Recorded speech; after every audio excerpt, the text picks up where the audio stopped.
Mañana, Lorenzo Ramírez, periodista económico. Lorenzo, muy buenos días. ¿Qué tal? Buenos días, ¿cómo estás, José Antonio? Tenemos a toda la audiencia con un rap ahí de la emisión. Hip Hop Business. Hip Hop de negocio. Igual grabas ahora, ¿no? Con Bizarrap. Podemos sí, eso era un poco Bizarrap, la verdad. Casa Blanca y FEDIC, ¿no? Lorenzo, evitaron, pero durante la caída o la quiebra o el desastre alrededor de Silicon Valley Bank, que sobre todo se vio un movimiento durante la tarde del domingo en el que decían: enseguida decimos cuáles son las ofertas para la compra de Silicon Valley Bank, y aquello jamás llegó. ¿Qué es lo que ha sucedido alrededor? Porque también pasó ayer en el caso de Credit Suisse, cuando UBS y Safra parecían interesarse por la compra de Credit Suisse, de su competidor. ¿Qué pasó con Silicon Valley Bank? Seguramente te recordó un poco, ¿no?, al caso Popular. La diferencia es que tanto en cuando se produjo ese rescate del Popular, que tardó aproximadamente una semana, el Fondo de Reestructuración Ordenada Bancaria, el FROB, estuvo una semana prácticamente, aunque nos dijeron que fueron 2 días, pero estuvo una semana buscando comprador. Sabíamos que había determinadas ofertas, al final se lo quedó el Santander. En el caso de Credit Suisse, como bien dices, pues UBS se había ofrecido, entre comillas, aunque sus acciones también estaban cayendo a plomo. Pero en el caso de Estados Unidos, la gran diferencia es que no se sabe, ¿no? Fíjate, hace 24 horas, reunión del Ecofin, sale Nadia Calviño y dice que la quiebra de Silicon Valley Bank es un acontecimiento único, idiosincrático, dijo ella también, ¿no? En un argumentario que le debieron pasar, ¿no? Porque además es una mala traducción de una palabra en inglés, y nos decía que los bancos europeos iban sobrados de liquidez. Evidentemente esto no es así. A mí me maravilla el concepto de liquidez preventiva que se han sacado de la manga para intentar defender el rescate de Credit Suisse, diciendo, bueno, no hay problema de liquidez, pero bueno, por si lo hay, le voy a dar 50.000 milloncejos a ver qué pueden hacer con ellos, ¿no? Es pervertir el lenguaje para no asumir esa realidad, que el sistema financiero mundial es un gran fraude, pero no hoy, es un gran fraude desde 1913, desde que se crea la Reserva Federal en la isla de Jekyll, y especialmente desde que Nixon abandona el patrón oro. Hay una manipulación monetaria basada en el sistema del falso dinero, que es dinero-deuda, que solo puede acabar en crisis financieras recurrentes como la actual. Por lo tanto, cuando hace unos meses aquí yo insistía mucho en que la crisis financiera iba a llegar, no es porque tuviera ninguna bola de cristal, sino simplemente porque es que es así, es que se cumple así, ¿no? Ahora mismo el Banco Central Europeo está preguntando a todas las entidades, a través de sus diferentes apéndices, en España a través del Banco de España, para saber qué exposición tienen todos a Credit Suisse. Y el primero que no se cree que se haya producido un rescate completo de Credit Suisse es el Banco Central Europeo. Esto hay que tenerlo muy claro. Entonces ahora mismo está haciendo un sondeo y está preguntando a ver qué exposición tiene cada uno de Credit Suisse. Credit Suisse tiene un problema fundamental, que es el tema de los derivados, igual que en el caso de Deutsche Bank. No se sabe realmente cuánta exposición puede tener. Ni siquiera Credit Suisse cuánta exposición puede tener el mismo a determinados productos financieros. Están sentados sobre una montaña de derivados y es el mayor riesgo que hay en este momento. Ningún banco tiene liquidez suficiente para soportar una pérdida de confianza. Ninguno en el mundo. Y los bancos centrales fueron creados precisamente para dar la liquidez necesaria, para evitar la quiebra, siempre que los activos de ese banco tengan un valor determinado, aunque no sean lo suficientemente líquidos para venderlos. Esa es un poco la clave. Pero es que en esta crisis el problema no es que esos activos, esa deuda pública y privada, no sea líquida. Hay compradores para ellos, sino que el valor al que se venden es inferior al que tienen anotados en los libros, lo cual genera un agujero que debe ser cubierto con nuevo capital. Ahí sí que hay problemas, porque nadie quiere meter capital en los bancos, a pesar de que los burócratas y los analistas económicos nos llevan meses diciendo que el sector bancario está muy fuerte por la subida de tipos y que hay que invertir en él. No, señores. Esto, Alberto Iturralde lo ha explicado muy bien en este canal, no voy a insistir mucho en ello. Son los reguladores, los grandes bancos de inversión, las gestoras de fondos, quienes han elegido el momento para hacer saltar la chispa que prendiera fuego un sistema cuyos cimientos ya estaban destruidos, porque nunca tuvieron una base adecuada para levantar un edificio financiero con calidad. Solo queda la actuación de Goldman Sachs en la quiebra de Silicon Valley Bank. Primero, comprando la cartera de deuda a unos precios negociados. Esta mañana ya decía la agencia Reuters que es Silicon Valley Bank quien llama a la puerta de Goldman Sachs. Le dicen, no hay problema, señores, nosotros os compramos la deuda a unos precios negociados, que le generaron un agujero de 1.800 millones de dólares a Silicon Valley Bank. No sabemos si fueron estos precios de mercado, no lo sabemos. Tampoco sabemos si aprovecharon la desesperación del vendedor para rebajar el importe, pero se comprometieron, y esto sí lo sabemos. Goldman Sachs se compromete con Silicon Valley Bank, le dice, no te preocupes, yo te compro esta cartera de deuda y como se genera un agujero importante, 1.800 millones, yo te voy a preparar una ampliación de capital, voy a llamar a mis amigos y entre todos te vamos a sacar las castañas del fuego. La segunda parte no se produjo. ¿Cuál es el papel de Goldman Sachs aquí? Eso es lo que hay que aclarar. Lo más inquietante también es la actuación de la Casa Blanca y del Fondo de Garantía, y ya recogiendo un poco lo que me preguntaba José Antonio, porque según han denunciado políticos republicanos, resulta que había varios candidatos que querían comprar Silicon Valley Bank antes de que quebrara, con las condiciones que fueran, pero en todo caso mejores a realizar un rescate como el que anunció posteriormente el Tesoro y la Reserva Federal. Y esto habría evitado precisamente esta intervención, garantizando los depósitos. Según Kevin Hassett, que es el que fue presidente del Consejo de Asesores Económicos de la Casa Blanca con Donald Trump, desde el despacho Oval se rechazó este rescate privado porque los compradores, que no sabemos quiénes son, insisto, estaban en una de las listas negras de la administración Biden. Hay listas blancas y negras en la administración Biden. Esto es un escándalo mayúsculo que está pasando bastante desapercibido con toda la marabunta y con todo el terremoto que estamos viviendo, porque rechazar estas opciones de rescate privado nos hace pensar que había cierto interés en provocar justo ahora el derrumbe. Las circunstancias estaban preparadas para el derrumbe, pero hay alguien que tiene que tocar la corneta, y ese que toca la corneta previamente ha vendido. No le ha faltado tiempo a otro de los grandes gigantes financieros, a BlackRock, para decir que se trata de la primera ficha de dominó en caer. Estos eran los que nos decían que la bolsa iba a subir, que iba a caer un 30% en el primer trimestre, ¿verdad? Y luego nos decían que no, que era el momento de buy the dip, que era el momento de aprovechar para entrar en bolsa. Esto nos lo decían hace 2 semanas. Parece que algunos sabían lo que iba a ocurrir. No porque vieran la tendencia, sino porque tenían información. Otro ejemplo. Los 2 mayores bancos de Israel crearon un grupo de emergencia días antes de la quiebra de Silicon Valley Bank para ayudar a las empresas tecnológicas de su país que tenían depósitos en el banco norteamericano, porque Israel tiene muchas empresas tecnológicas, y consiguieron sacar $1.000 millones justo antes de que se produjera esa intervención. Todo esto lo debería investigar la Reserva Federal en esa supuesta auditoría que dice está realizando, y la verdad es que no tiene que irse muy lejos, es que no tiene ni que coger el teléfono, porque todos estos sospechosos habituales que estoy citando trabajan desde hace años dentro y fuera de la Reserva Federal y del Tesoro de Estados Unidos, guiando las decisiones de política económica y monetaria de Estados Unidos. Esta mañana, JP Morgan, lo acabas de mencionar antes, calculando que la intervención, el rescate aprobado por la Reserva Federal y el Tesoro, no solo de Silicon Valley Bank, sino de todo el sector financiero, ascenderá a $2 trillones en liquidez. 2 billones de dólares. Y aquí la gran cuestión es que si se detiene la subida de tipo de interés y se lanza un manguerazo de liquidez, la inflación se disparará. No descartemos que se rescate a la banca mientras se siguen subiendo tipos de interés, destruyendo a los hogares, destruyendo a las empresas. Ambas opciones acaban en desastre. Es decir, es imposible que tanto la Reserva Federal como el Banco Central Europeo acierten. Todas las opciones que tienen van a ser erróneas. El desastre necesario para implantar las divisas digitales de banca central, que esto ya lo expliqué aquí el pasado martes y no me voy a extender. Por cierto, que Rusia está viendo todo esto desde la barrera porque como su sistema financiero fue parcialmente desconectado de las tuberías de la banca occidental, ahora están diciendo que podrían no sufrir el impacto que tendrá todo esto en la banca anglosajona y europea. Veremos hasta qué punto la banca rusa puede escaparse de esta crisis financiera, lo cual ya sería de aurora boreal, José Antonio. Una pregunta, sobre todo en lo que va a pasar hoy, Lorenzo. Subida de tipos de interés de 50, de 25 y sobre todo, ¿qué es lo que puede pasar si Lagarde hace un trichetazo, hace un movimiento demasiado elevado de tipos de interés en un momento en el que ya hay suficientes argumentos como para pensar que, y esto ya es susto o muerte, ¿queremos convivir con la inflación o queremos una crisis financiera? Susto en la inflación, muerte en la crisis financiera.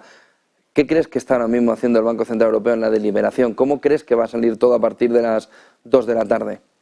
Es un poco, recogido un poco lo que me pregunta, lo que estaba explicando antes, ¿no? La idea en general es, también el anterior compañero cuando ha intervenido apuntaba, si no subes nada a tipos de interés, lo que estás diciendo es que el problema es gravísimo y que realmente te da un poco igual la inflación y que la solución a corto plazo pasa por no pegar otro latigazo y por no seguir subiendo los costes de endeudamiento, lo cual pues yo creo que aunque sería lo que todo el mundo podría entender, el común de los mortales, pero yo creo que se lo tomaría bastante mal el mercado. Si sube 50 puntos, evidentemente lo que diría es que le da igual la crisis financiera y que va a destruir la economía con todo un trichetazo, como acabas de decir tú antes, con lo cual lo normal sería que subiera los tipos de interés 1/4 de punto y que lanzara un mensaje, porque aquí lo importante es el mensaje.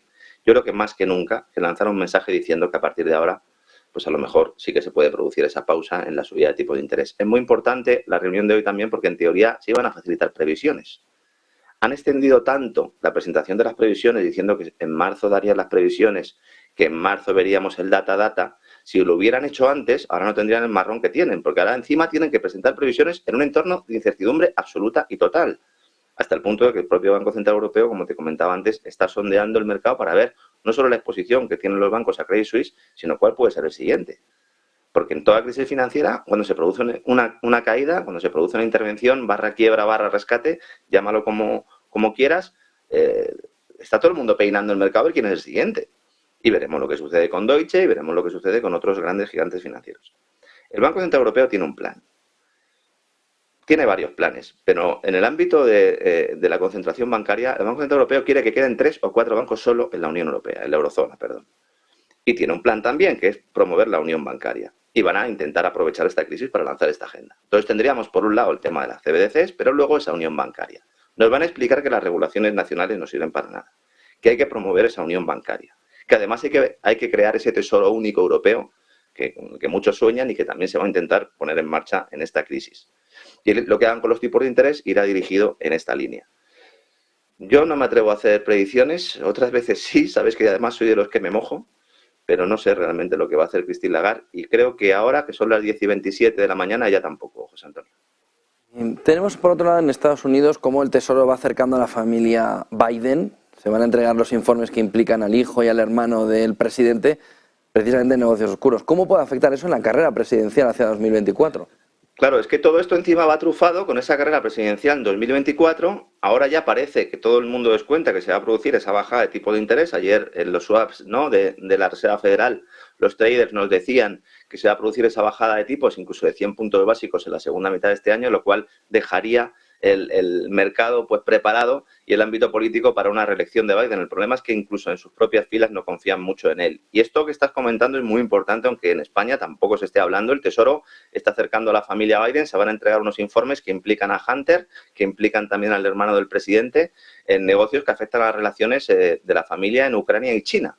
Fíjate, justo qué dos países para hacer negocios, ¿no? Estos informes son los denominados SAR, que son informes de actividades sospechosas, que entregan los bancos al Departamento de Delitos Financieros del Tesoro, el FinCEN, organismo bastante recordado en Andorra, ¿verdad? Te acordarás con aquella operación famosa. Entonces, cuando consideran que la actividad de alguno de sus clientes puede ser constitutivo de delitos, sobre todo en lo referente al fraude y al blanqueo de capitales, envían esos informes al FinCEN. Según los datos facilitados por el propio Tesoro de Estados Unidos, hay 150 informes que implican a la familia Biden. 150. En concreto a Hunter y el hermano del presidente, a James. Y esta documentación se va a entregar porque lo ha pedido el Congreso, en una petición, una comisión impulsada por los republicanos, pero que algunos demócratas no ven con malos ojos. Y esto es lo que no se le está contando a la gente. Porque hay muchos demócratas que no quieren que Biden siga en el cargo, conscientes de que va a ser difícil que ganen las próximas elecciones, bueno, si no hay pucherazo, además de los evidentes problemas cognitivos que tiene el propio Biden y que ha motivado un debate en la opinión pública sobre la capacidad de este hombre para tener el cargo que tiene. Entonces, los informes a los que estoy haciendo referencia no se iban a entregar porque el Tesoro dijo el pasado enero que podían afectar a la seguridad nacional, algo que es aún más grave. Porque si los negocios de la familia del presidente de Estados Unidos en Ucrania y en China son cuestiones de seguridad nacional, es que entonces lo de la democracia es un cuento, ¿no? Claro, los problemas, además, para la familia Biden no se encuentran solo en estos documentos, sino en otros informes que parece que va a entregar el antiguo lugarteniente financiero de la familia Biden, que se llama Eric Schwerin, que por lo visto va a colaborar y va a facilitar informes comprometedores. Este tipo compartía cuentas bancarias con el propio Joe Biden, no con Hunter ni con James, sino con Joe. Era apodado el hombre del dinero de la familia Biden y era el presidente de Rosemont Seneca Partners, el famoso fondo creado por Hunter Biden y varios asociados, con los negocios en Rusia, Ucrania, China, en Rumanía también. Y hay otra persona que parece que también va a participar, incluso va a testificar el próximo abril, que se llama Casey Chang, que está citada el día 4 de abril en una entrevista, y que esta era una asesora de la familia Biden y que fue contratada como asistente de Joe Biden cuando este era vicepresidente, ya en la era Obama, y fue contratada, fíjate, por recomendación de Hunter Biden, para que veamos que eso que nos han dicho siempre de que había, de alguna manera, un muro entre Hunter y Joe cuando él era vicepresidente, pues es falso, porque lo que diga Chang puede también abrir periódicos en Estados Unidos, ya sabemos que en España seguramente no. Chang aparece en numerosos correos electrónicos en ese portátil de Hunter Biden que algunos han apodado el portátil del infierno. Un escándalo que lo normal sería que propiciara un impeachment y que pudiera sacar a Biden del cargo, pero que parece que de momento pues no ha lugar. Vamos a ver cuando veamos estos documentos si efectivamente se pone en marcha este proceso. No lo descartemos, que podamos acabar la legislatura con un impeachment del presidente de Estados Unidos. Aquí en España llevas hoy una exclusiva en Mercados que dice que la Oficina Antifraude Europea investiga indicios de corrupción en el PERTE aeroespacial español. ¿Qué es lo que está sucediendo alrededor de ese PERTE aeroespacial español, Lorenzo? Bueno, yo después de haber investigado esto, a mí lo que me hace pensar es qué pasa con todos los PERTES, estos proyectos estrella del Plan de Recuperación, Transformación y Resiliencia, que es como se ha llamado este engendro creado por los cerebros económicos del Palacio de la Moncloa para poder acceder al dinero público que canaliza Bruselas con la excusa de la pandemia, de la guerra de Ucrania, esos famosos fondos Next Generation EU. Hay empresas que optaban, aparte de estas adjudicaciones, y están denunciando trato de favor, adjudicaciones a dedo, mal uso de los fondos, ya han trasladado a la Oficina contra el Fraude, Antifraude Europea, la OLAF, una serie de indicios que están siendo investigados, y puedo confirmarlo porque además tengo constancia de que la OLAF ya ha respondido a estos denunciantes solicitándoles más información, y estamos hablando de un escándalo mayúsculo que también pues, seguramente pase desapercibido porque se intenta tapar todo esto. Ha recibido esta organización un escrito de denuncia que ha motivado que esta agencia haya solicitado información adicional. Estamos hablando de posibilidad de fraude, corrupción en los procesos de licitación, adjudicación de los contratos, y los denunciantes indican que la asignación de los proyectos se está realizando con discrecionalidad, beneficiando a determinadas compañías, con estrechos intereses con la administración pública.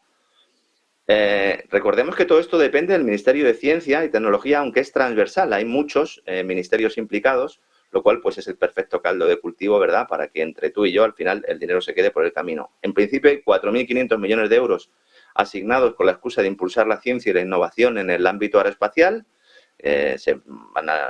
Bajo este paraguas está la Agencia Espacial Española, los cohetes estos de las empresas que se han presentado recientemente. Esto de PERTE es el acrónimo de Proyectos Estratégicos para la Recuperación y Transformación Económica, con los que oficialmente pues, el Gobierno pretende modernizar el tejido productivo español, pero ya estamos viendo cómo podría, por lo menos hay indicios de que podría estar beneficiando a algunas personas, que además en el escrito enviado a la OLAF manifiestan que esto tiene mucha relación con esa modificación del delito de malversación, con esa reforma en el Código Penal que rebaja la condena y que se ha producido justo cuando se han presentado estos proyectos. Entonces, los directivos de las empresas denunciantes dicen que es de dominio público en todos los sectores empresariales que esta modificación del delito de malversación se ha diseñado para evitar litigios derivados de la gestión de los fondos de recuperación europeos.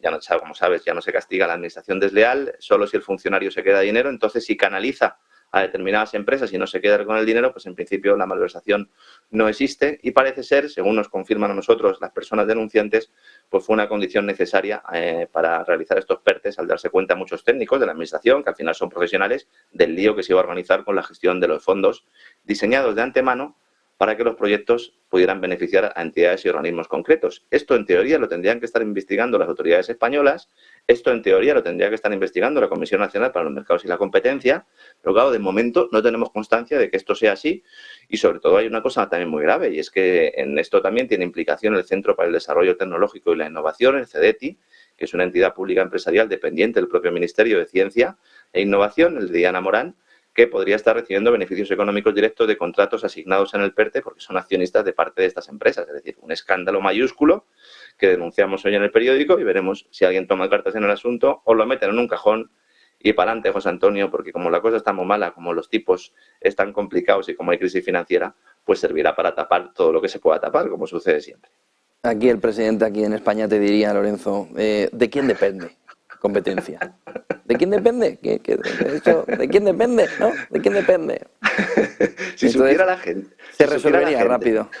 Si supiera la gente con qué pocos técnicos, inspectores trabaja la Comisión Nacional del Mercado de Valores y la Comisión Nacional de Mercados y la Competencia, entendería bien todo. Porque es que aunque quisieran, realmente no podrían. Muchísimas gracias, Lorenzo. Vamos a ver a partir de las 2 de la tarde a Christine Lagarde, 2:15, esa decisión. Buen día y buen negocio. Igualmente, un abrazo.